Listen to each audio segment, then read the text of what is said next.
চৰাইদেউ মৈদামস্থলীত আনন্দত আত্মহাৰা আহোম সংগঠনৰ নেতা আৰু মন্ত্ৰী বিহুগীতেৰে আনন্দত মতলীয়া হ'ল চৰাইদেউবাসী। অসমবাসীৰ বাবে অতি সুখবৰ। চৰাইদেউ মৈদামে লাভ কৰিলে বিশ্ব ঐতিহ্য ক্ষেত্ৰৰ স্বীকৃতি।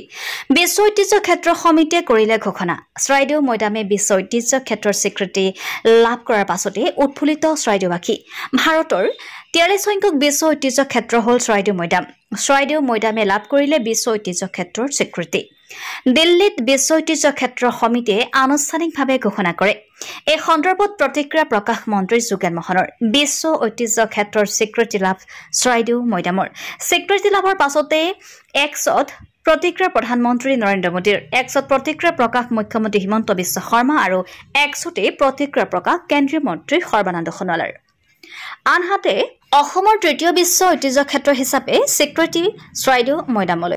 দিল্লীত অনুষ্ঠিত ইউনেস্কোৰ বিশ্ব ঐতিহ্য সমিতিৰ সন্মিলনত উপস্থিত থাকে অসমৰ প্ৰত্নতাত্ত্বিক বিভাগৰ কেবিনেট মন্ত্ৰী নন্দিতা গাৰোচা, প্ৰকৃতিপ্ৰেমী তথা সোণাৰী সমষ্টিৰ বিধায়ক ধৰ্মেশ্বৰ কোঁৱৰ উপস্থিত থাকে।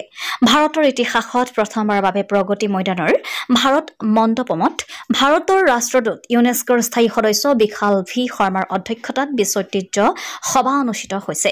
21 জুলাইৰ পৰা 31 জুলাইলৈকে অনুষ্ঠিত হ'বলগীয়া বিশ্ব ঐতিহ্য সমিতিৰ সভাত অহা কাইলৈ আলোচনা হ'বলগীয়া কাৰ্যসূচী অনুসৰি প্ৰাকৃতিক বিভাগ, প্ৰাকৃতিক সাংস্কৃতিক বিভাগ আৰু সাংস্কৃতিক বিভাগত দাখিল কৰা মনোনয়নৰ ওপৰত আলোচনা হ'ব। এই সাংস্কৃতিক বিভাগত ভাৰতৰ পৰা একমাত্ৰ বুৰঞ্জী প্ৰসিদ্ধ চৰাইদেউ মৈদামৰ ওপৰত আলোচনা হ'ব। লগতে অসমৰ কাজিৰঙা মানাস অভয়াৰণ্যৰ পাছতে এতিয়া তৃতীয় বিশ্ব ঐতিহ্য ক্ষেত্ৰ হিচাপে স্বীকৃতি লাভ কৰিলে চৰাইদেউ মৈদামে। চৰাইদেউৰ পৰা ফাৰহান লস্কৰ ৰিপৰ্ট, আছাম লাইভ 7।